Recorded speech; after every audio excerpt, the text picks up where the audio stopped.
नमस्ते दोस्तों, तो कैसे आप लोग। आज की वीडियो में जैसे टाइटल देखा ही है, इंटरव्यू के ऊपर होने वाली है। तो सबसे पहले एक क्वेश्चन पूछता हूँ, सिंपल सा क्वेश्चन कि कॉन्फिडेंस क्या होता है।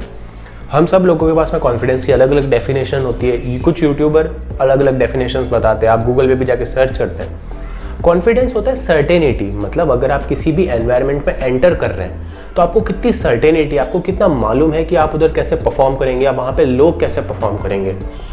किसी भी एनवायरनमेंट में सर्टेनिटी लाने का सबसे अच्छा तरीका होता है इन्फॉर्मेशन। आपके पास जितनी ज़्यादा इन्फॉर्मेशन होगी आप उतने ज़्यादा कॉन्फिडेंट होंगे। हाँ, इन्फॉर्मेशन, उसके अलावा फिजिकल तरह से भी कॉन्फिडेंस, अलग अलग फैक्टर्स होते हैं जो कॉन्फिडेंस को इफेक्ट करते हैं, बट इन्फॉर्मेशन आपके पास जितनी ज़्यादा होगी आप उतने ज़्यादा कॉन्फिडेंट होंगे। इस वीडियो में मैं आपको यही बताऊंगा कि जब आप रूम में एंटर करते हो किसी भी जॉब का इंटरव्यू देने के लिए, और जब आप एग्जिट करते हो, शुरुआत से लेकर एंडिंग तक आपकी बॉडी लैंग्वेज क्या होनी चाहिए, आप क्या कपड़े पहन सकते हो, आपको किन किन छोटी छोटी चीज़ों का ध्यान रखना है।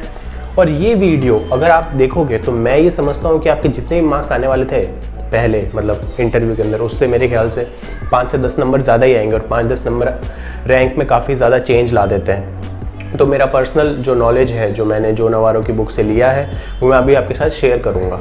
तो आइए वीडियो को शुरू करते हैं। सबसे पहले आता है वो टाइम जब आप कमरे के बाहर बैठे हैं, आप थोड़े से नर्वस है कि इंटरव्यू कैसा जाएगा, कैसा होगा। आपके साथ में और भी लोग बैठे हैं जिनको देख के हो सकता है आपकी नर्वसनेस थोड़ी और बढ़ जाए, यार ये तो मेरे से भी अच्छा है किसी इस चीज़ में, उस चीज़ में, वगैरह वगैरह।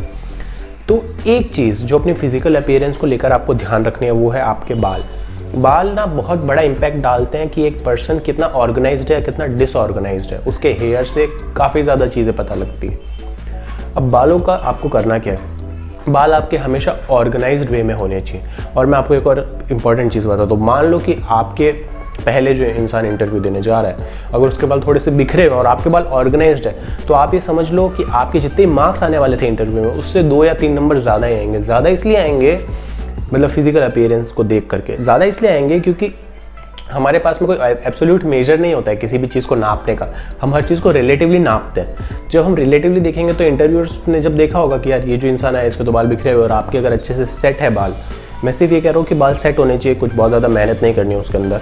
अगर सेट है तो आप ये समझ लो कि आपको 2 से 3 नंबर ज़्यादा मिल सकते हैं। तो ये एक बहुत ही इंपॉर्टेंट पॉइंट है जो बहुत लोग मिस कर देते हैं। दूसरा हो गया कपड़े। अब कपड़ों में आपको ये चीज़ ध्यान रखनी है कि जो आपकी टाई का कलर होता है वो बहुत ज़्यादा इंपैक्ट डालता है कि लोग आपको कैसे परसीव कर रहे हैं। शर्ट का कलर भी बहुत इंपैक्ट डालता है, और आपके शूज़ भी बहुत इंपैक्ट डालते हैं। सबसे पहली चीज़, शूज़ हमेशा क्लीन होने चाहिए और फॉर्मल शूज़ होने चाहिए। गलती से भी स्पोर्ट्स शूज़ मत पहन के जाना वहाँ पर। अगेन ये गलती मैं ये नहीं कह रहा हूँ सब लोग करते हैं, पर जो 10% लोग भी ये गलती करते हैं, ये ऐसी गलती है जो मतलब 2-3 नंबर आपके फिर कम कर देगी। दूसरी चीज़ ये ध्यान रखना, जो टाई का कलर आपने पहना है, ब्लू टाई का कलर जो होता है वो थोड़ा सा सबमिसिव फीलिंग देता है, रेड टाई का कलर डोमिनेंट फीलिंग देता है।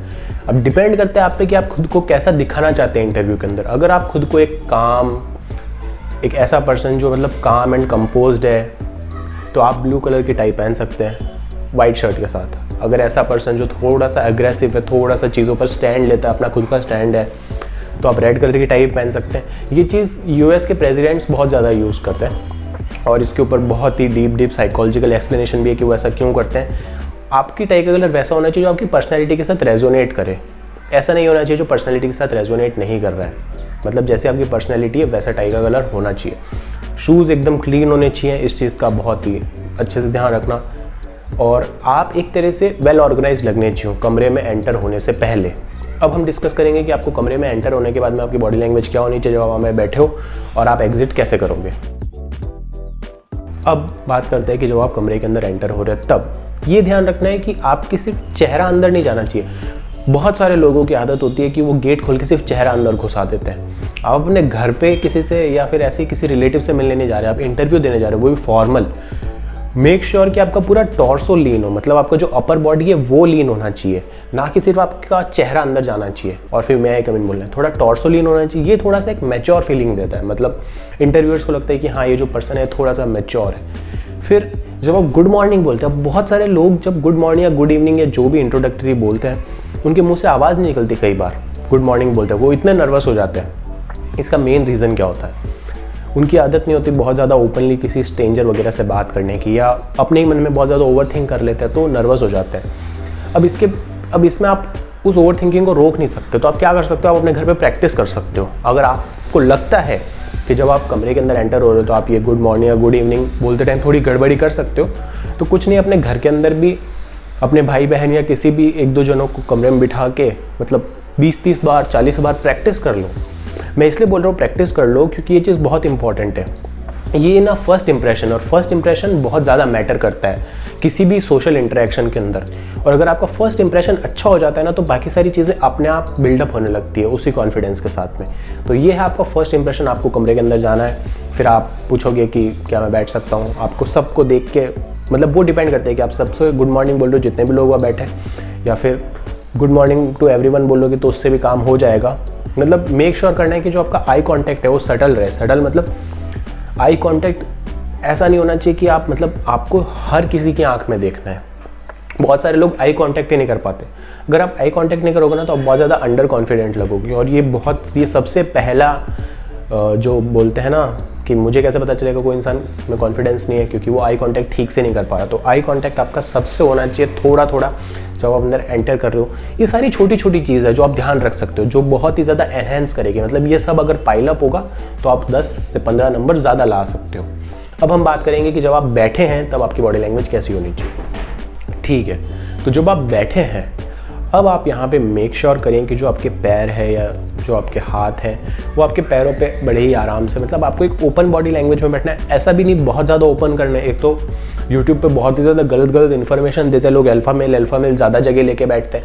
अब आप ज़्यादा जगह लेके बैठोगे कैसे जब आपकी बॉडी इतनी मतलब आपकी बॉडी उतनी ज़्यादा वाइड ही नहीं है, तो फिर आप कैसे ज़्यादा जगह लेके बैठोगे। और ये करना भी नहीं है। जितना आपकी बॉडी कंफर्टेबल होती है वैसे बैठना है। एकदम क्लोज हैंड्स तो नहीं रखने हैं। और ये गलती आपको आपके मतलब कोचिंग में भी बता ही देंगे। क्लोज हैंड्स इसलिए नहीं रखने क्योंकि ये तो सबसे पहला और ये तो सबसे स्पॉट करने में भी सबसे आसान है कि यार ये जो सामने वाला इंसान है इसको थोड़ा डर लग रहा है या फिर ये खुद को सूट कर रहा है। बहुत सारे पॉलिटिशियंस क्या करते हैं, जब उनसे टफ क्वेश्चंस पूछे जाते हैं ना तो वो अपने हाथ ऐसे बंद कर लेते हैं और दूसरे हाथ से खुद को सहलाने लगते हैं, या खुद का चेहरा टच करने लगते हैं, या खुद के बाल टच करने लगते हैं, या खुद के गले पर हाथ लगाने लगते हैं। वो सबसे बड़ा सिग्नल है कि आप जो हो नर्वस हो रहे हो बहुत ज़्यादा। और ये हाथ बंद करने वाला, तो हाथ थोड़ा ओपन रखना है। अभी बहुत लोगों की बचपन से आदत नहीं होती है ना ओपन बॉडी लैंग्वेज की। जब उन्हें पहली बार भी बता दो ओपन बॉडी लैंग्वेज रखने, तो उनके लिए बहुत डिफिकल्ट हो जाता है इसको एग्जीक्यूट करना। ईजी वे क्या है इसका, थोड़ा सा मेडिटेशन करो, थोड़ा सा खुद को ना कंपाइल करो एक जगह पे, अपने थॉट्स को कंपाइल करो, आराम से बैठ के सोचो, तैयारी करो। आप जितना ज़्यादा वेल इन्फॉर्म्ड होगे ना तो आपको उतनी ज़्यादा ज़रूरत भी नहीं पड़ेगी अपने हाथ को बंद करने की या फिर अपनी क्लोज बॉडी लैंग्वेज लाने की।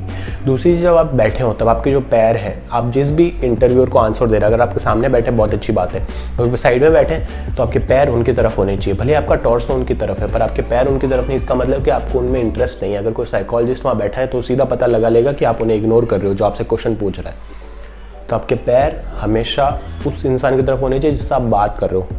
मैं रिकमेंड करूँगा पैरों को थोड़ा सा ओपन रखें, मैं रिकमेंड करूँगा ये चीज़। अदरवाइज़ क्लोज पैर ये बताते हैं कि आप कुछ चीज़ छुपा रहे हो। बहुत लोग जब नर्वस हो जाते हैं उनसे कुछ ऐसा क्वेश्चन पूछ लेते हैं ना जिससे वो कंफर्टेबल नहीं आंसर करने में, तो उनके पैर क्रॉस हो जाते हैं और पीछे हो जाते हैं। क्रॉस होना पीछे होना मतलब कि आप कोई बात छुपा रहे हो और ये पता लग जाएगी अगर कोई साइकोलॉजिस्ट वहाँ बैठा है तो। दूसरी चीज़, एक और बहुत इंपॉर्टेंट चीज़ ध्यान रखना, बहुत सारे लोगों का डबल स्टैंडर्ड होता है। उनसे पूछते हैं, वो कहते हैं कि हाँ यार मैं करप्शन तो नहीं करूँगा, मैं ये तो नहीं करूँगा, वो तो नहीं करूँगा। खुद उस चीज़ को लाइफ में नहीं मानते। तो जब कोई ऐसे बोलता है ना तो वो फिर क्या करता है, जब अपना पूरा स्टेटमेंट खत्म कर लेता है, अपना पूरा आंसर खत्म कर लेता है, उसके बाद में थाइस को झटक लेता है। थाइस को झटकने का मतलब क्या है, ये थाइस को झटकने का जो ये सबसे क्लासिक एग्जाम्पल है कि कोई इंसान झूठ बोल रहा है, वो ऐसी चीज़ बोल रहा है जो खुद ही अपनी लाइफ में नहीं लगा था। तो ये एक सिम्टम है। सबसे पहले तो बोले वही जो मीन करते हो, जो सच है वही बोले। अगर आप झूठ फालतू का झूठ बोलोगे, बातों को घुमाओगे तो उससे कोई मतलब नहीं है, क्योंकि आपके सामने जो बैठे हैं वो आपसे बहुत होशियार है। अब हम देखते हैं कि आपको आंसर्स कैसे करने हैं। आपके आंसर्स हमेशा न्यूट्रल होने चाहिए। अच्छा, जब आप जॉब देने जा रहे हो ना किसी भी जॉब के लिए, तो आपको ये पता होना चाहिए कि आप वो जॉब क्यों चाहते हो। इसके लिए मैंने एक स्पेशली वीडियो बनाया, थोड़ा स्टडी से रिलेटेड है, बस उसमें मैंने ये वाई हाउ व्हाट अच्छे से समझा है, एकदम अच्छे से, जो आपको अच्छे से समझ में आएगा।